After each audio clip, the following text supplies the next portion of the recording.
Celebrating Women's History on Wish TV is brought to you by Indiana Funeral Care, Eskenazi Health, Classic Cakes, and Cornerstone Construction. A woman is a president for the first time at Indiana University. A historic move for the Hoosiers and women all across the state. News 8's Hannah Mordell sat down with Pamela Whitten today for an in-depth interview as we celebrate Women's History Month.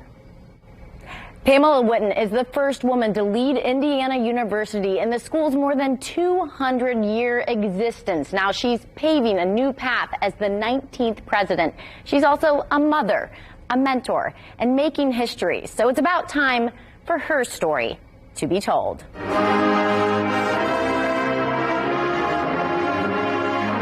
Hail to Old IU was first performed in March of 1893.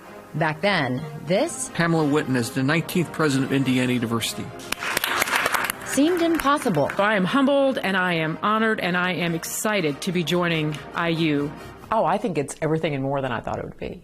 Pamela Whitten says it's a dream come true. I'm the president of Indiana University. Are you kidding? Oh, gosh, it's certainly my dream job. Whitten stepped into the position in July of 2021. Amid a pandemic and plenty of obstacles.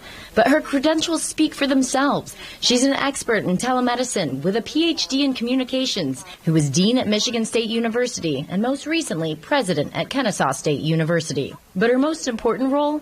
I love the fact that you're a mom. We're seeing more and more women in these senior leadership roles that actually did raise children. Being a mom and grandmother. All I know is just the wonderful, fascinating, crazy struggle and balance of raising 3 kids and having a demanding career and coming out the other side. But I want to be clear, my husband was part of that crazy, chaotic time as well, and was certainly an important partner in that.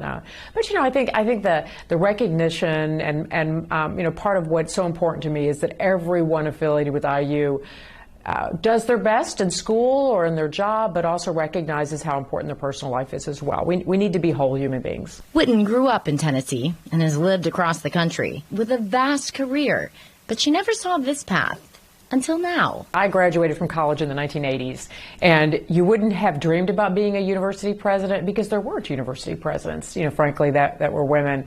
But we've come a long way since I graduated from college.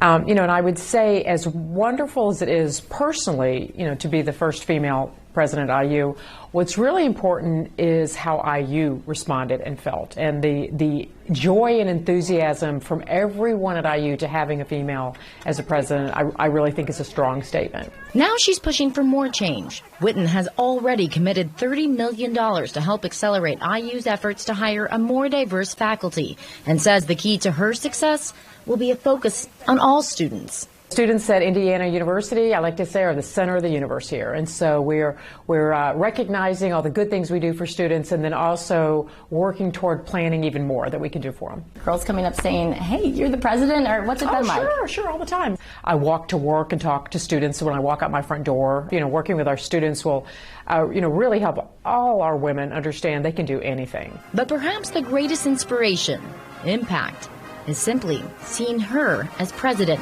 After all, Go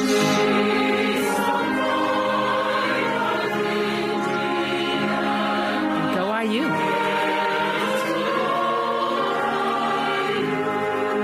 And Whitten may not be from Indiana, but she definitely considers herself a Hoosier.